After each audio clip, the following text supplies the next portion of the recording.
Hello दोस्तों, आप सभी का स्वागत है हमारे YouTube चैनल कविंदर भैया पर। तो दोस्तों, आज हम लोग कक्षा 8 का महान व्यक्तित्व पढ़ेंगे। आज हम लोग पाठ 5 पढ़ेंगे। हमारे पाठ का नाम है समुद्रगुप्त।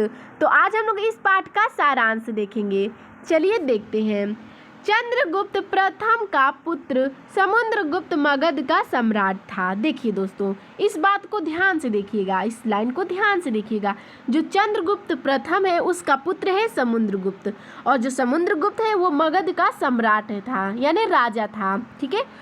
उसकी माता कुमार देवी उदार और करुण स्वभाव की महिला थी। जो चंद्रगुप्त प्रथम है उनकी पत्नी कहा जा सकता है, या फिर समुद्रगुप्त की माता जो है उनका नाम क्या है, तो कुमार देवी है। वो कैसे स्वभाव की है, तो उदार और करुण इस स्वभाव की वो महिला है। आगे देखते हैं।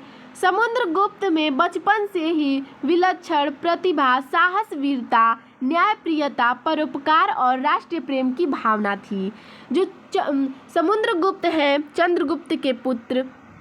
चंद्रगुप्त प्रथम के पुत्र, उनमें बचपन से ही साहस, वीरता और न्यायप्रियता, परोपकार, राष्ट्रीय प्रेम की भावना थी उनमें। ठीक है। आगे देखते हैं।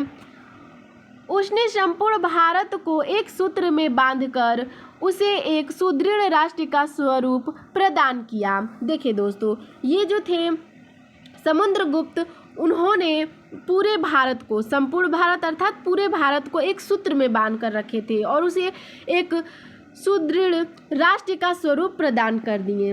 सभी विपक्षी राजाओं ने उसके सम्मुख आत्मसमर्पण कर दिया था। जो सभी विपक्षी जो उनके पक्ष में नहीं थे, उनके विपक्ष में थे, उन सभी ने उनको आत्मसमर्पण कर दिया, अर्थात खुद को समर्पण कर दिया उनके लिए। अतः संपूर्ण भारत पर विजय पताका फहराने के बाद समुद्रगुप्त ने अश्वमेध यज्ञ किया। जब वो पूरे राज्य को जीत लेते हैं तो वो अश्वमेध यज्ञ करते हैं। ठीक है।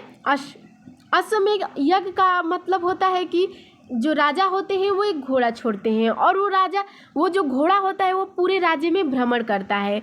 अगर कोई भी उस घोड़े को रोकता है तो राजा उससे युद्ध करके उसका राज्य अपने अधीन कर लेता है। ठीक है। अश्वमेध यज्ञ का यह मतलब होता है। आगे देखते हैं। उसके 50 वर्ष के शासन काल में प्रजा सुखी और समृद्धि थी। देखिए, उसने समुद्रगुप्त जो था वो 50 वर्ष शासन काल के, ठीक है। उसके 50 वर्ष के शासन काल में प्रजा जो थी वो सुखी और समृद्ध अपना जीवन व्यतीत कर रही थी। वह सभी धर्मों का आदर करता था। जो समुद्रगुप्त थे वो ऐसे नहीं थे कि किसी धर्म को ना माने, वो सभी धर्मों का आदर करते थे, सत्कार करते थे, किसी को अनादर नहीं करते थे। साहित्य और संगीत में उसकी विशेष रुचि थी। उनकी रुचि किस चीज़ में थी, तो साहित्य और संगीत में। उसके अदम्य इच्छा शक्ति और अपार पौरुष बल पर एक प्रबल केंद्रीय सत्ता स्थापना की और 5 सदी में से छिन्न भिन्न हुई। देखिए, इस लाइन का कहने का तात्पर्य क्या है। ये कह रहा है कि उसमें अदम्य इच्छा शक्ति और अपार पौरुष बल पर एक प्रबल केंद्रीय सत्ता स्थापना की गई है। ठीक है। जिसमें 5 सदी में वो छिन्न भिन्न हुई। राजनीतिक राष्ट्रीय एकता पुनः स्थापित हो गई, और जो राजनीतिक राष्ट्रीय एकता थी वो फिर से स्थापित हो गई। तो दोस्तों, आपको हमारा यह वीडियो कैसा लगा हमें कमेंट में ज़रूर बताइएगा। धन्यवाद।